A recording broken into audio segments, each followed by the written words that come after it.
Hello everyone, I hope you all are doing well and I wish you all the best. आपकी stock market की journey अच्छी जाए, आप अच्छे पैसे कमा पाओ guys. And thank you so much for watching my YouTube channel videos.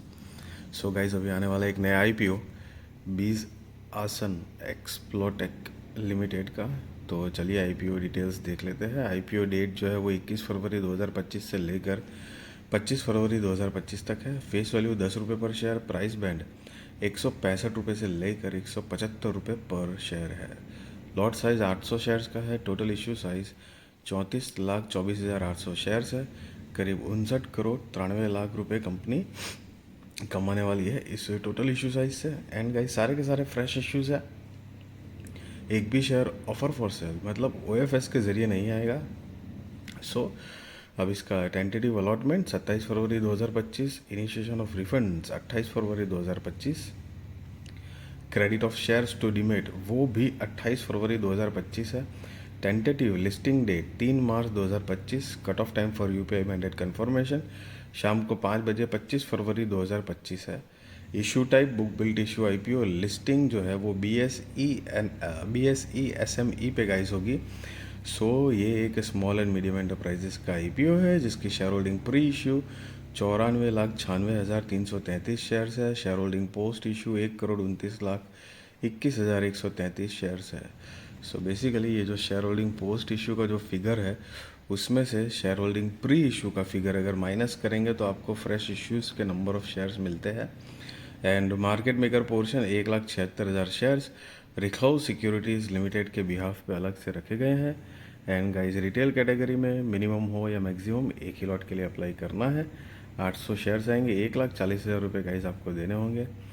HNI में मिनिमम 2 लॉट के लिए अप्लाई करना है। 1600 शेयर्स आएंगे, 2,80,000 रुपये गाइस आपको देने होंगे। सो गाइस, ये एक एसएमई मतलब स्टॉक है, आईपीओ है।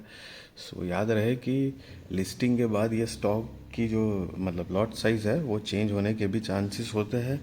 And yes, single single shares आप खरीद या बेच नहीं पाओगे। लॉट में ही डील होगी जब तक कि इसको मेन बोर्ड में शिफ्ट नहीं कर दिया जाता तब तक। और बड़ी अमाउंट लगती है 1 लाख से ऊपर की एक लॉट एसएमई आईपीओ अप्लाई करने के लिए। तो इस चीज़ का ध्यान रहे क्योंकि एसएमई स्टॉक रिस्की भी होते हैं गाइस।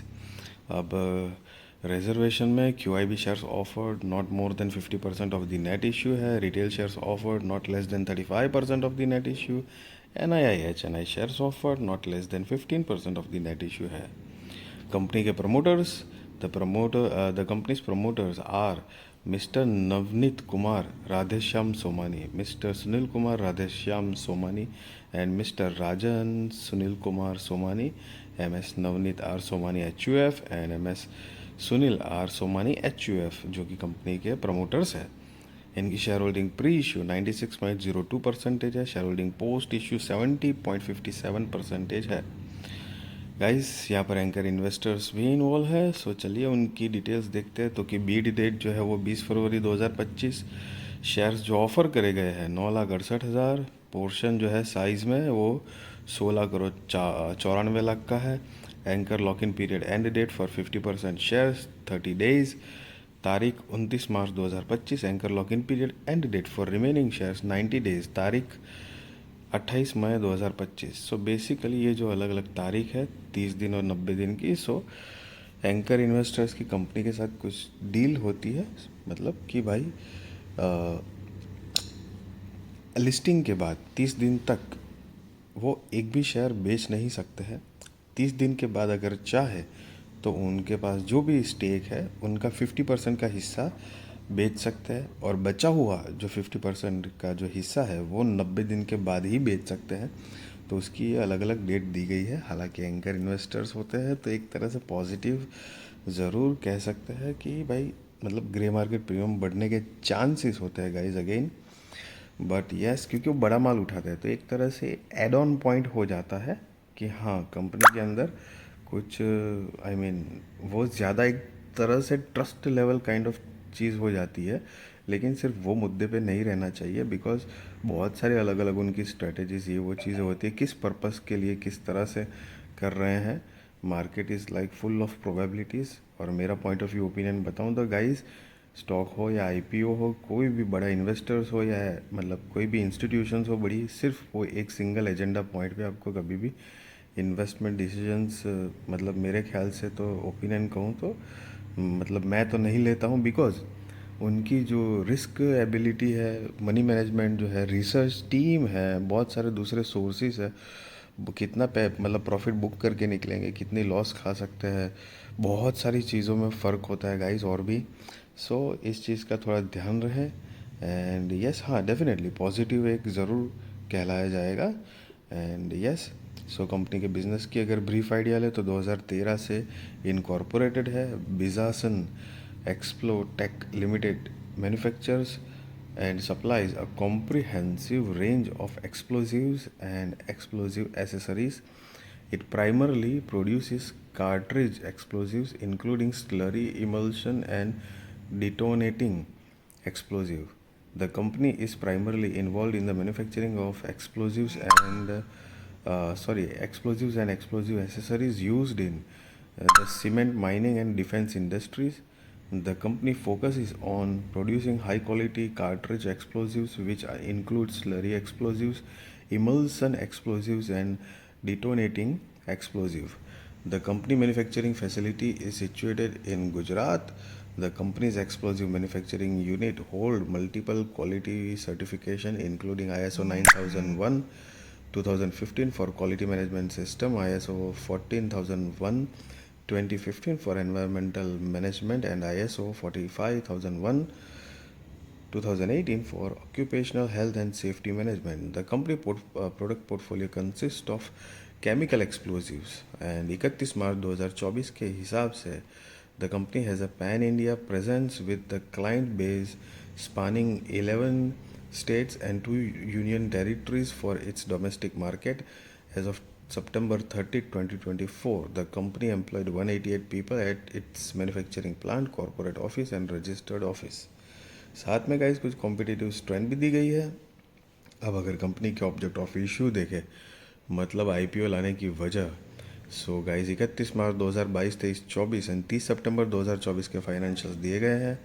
गाइस ये सारे फिगर करोड़ में है, आप नीचे देख सकते हो। और रिसेंट वाला जो है 30 सितंबर 2024 का फाइनेंशियल्स, वो हम नहीं काउंट करेंगे बिकॉज वो फुल ईयर का नहीं है। सो ईयर ऑन ईयर बेसिस के हिसाब से अगर देखें तो गाइस मतलब ये 31 मार्च 2022, 23 एंड 24 में कंपनी ने क्या प्रोग्रेस किया है, चलिए कंपेयर करके एक बारी देखते हैं। तो असेट देखो गाइस बढ़ रही है, रेवेन्यू भी बढ़ रहा है, प्रॉफिट भी बढ़ रहा है, नेटवर्थ वो भी बढ़ रही है, रिजर्व्स एंड सरप्लस वो भी ग्रोइंग मोड में है, एंड टोटल बोरोइंग्स माने कि कर्जा तो वो भी 23 करोड़ के आसपास था, जो 36 करोड़ रुपए के आसपास हुआ है। सो मिला जुला के अगर कंपनी के फाइनेंशियल्स को देखें तो ठीक ठाक है, डिसेंट है, not so good not so bad kind of a thing. 226 crore रुपए का कंपनी का मार्केट कैपिटलाइजेशन है, ROE 25.93%, ROCE 16.20%, debt to equity 1.59, RONW 20.89%, PAT margin 2.61, price to book value 6.05, EPS pre-IPO 5.12, post-IPO 12.89, PX pre-IPO 34.15, post-IPO 13.57 है guys. And ये जो note है EPS pre IPO and post IPO कैसे calculate किया है उसके बारे में गाइस बताया गया है गाइस। एंड अब अगर कंपनी का ऑब्जेक्ट ऑफ इश्यू देखे, मतलब आईपीओ लाने की वजह, so the funding capital expenditure towards civil construction required for the expansion of the existing manufacturing unit for the emulsion explosive 3 plant, emulsion bulk explosive plant, and detonating uh, fuse plant at the existing manufacturing facility situated at Bhanthala, Mahisagar, Gujarat. Funding capital expenditure towards the purchase of plant and machinery for expansion of existing manufacturing unit for the emulsion explosive 3 plant, emulsion bulk explosive plant, and detonating fuse plant at the existing manufacturing facility situated at Bhanthala, Mahisagar, Gujarat. And funding of capital expenditure towards civil construction is required for the expansion of an additional magazine facility for the emulsion cartridge explosives and detonating fuse at the existing location situated at Felsani, Gujarat. Purchase of commercial vehicle, repayment, prepayment of all or certain of the borrowings available by the company and general corporate purposes, guys. So guys, just be responsible trader, be responsible investor, value your money, guys. I really wish you all the best. आपकी stock market की journey अच्छी जाए, आप अच्छे पैसे कमा पाओ guys. And yes, किसी भी तरह का बाय और सेल रिकमेंडेशन मैं नहीं दे रहा हूँ, ना ही मैं आपको ये बता रहा हूँ कि आप आईपीओ में अप्लाई करो या ना करो. That is depend on your risk research. Financial advisor को पूछ कर करना.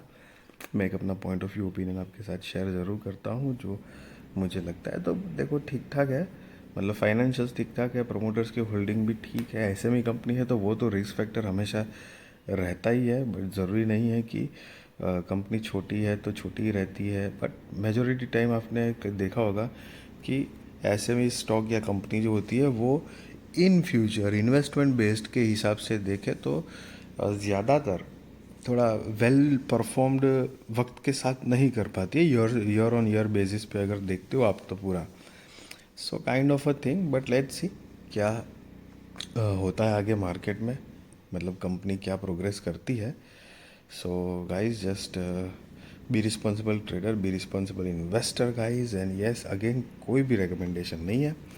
वीडियो अच्छी लगी तो ज़रूर लाइक शेयर सब्सक्राइब करिए. आपके सारे कॉन्टैक्ट के साथ भी मेरी वीडियो चैनल शेयर करिए ताकि उनकी भी स्टॉक मार्केट की जर्नी और भी ज़्यादा कॉन्फिडेंट, सक्सेसफुल, अवेयर हो पाएगा. इस thank you so much for watching this video.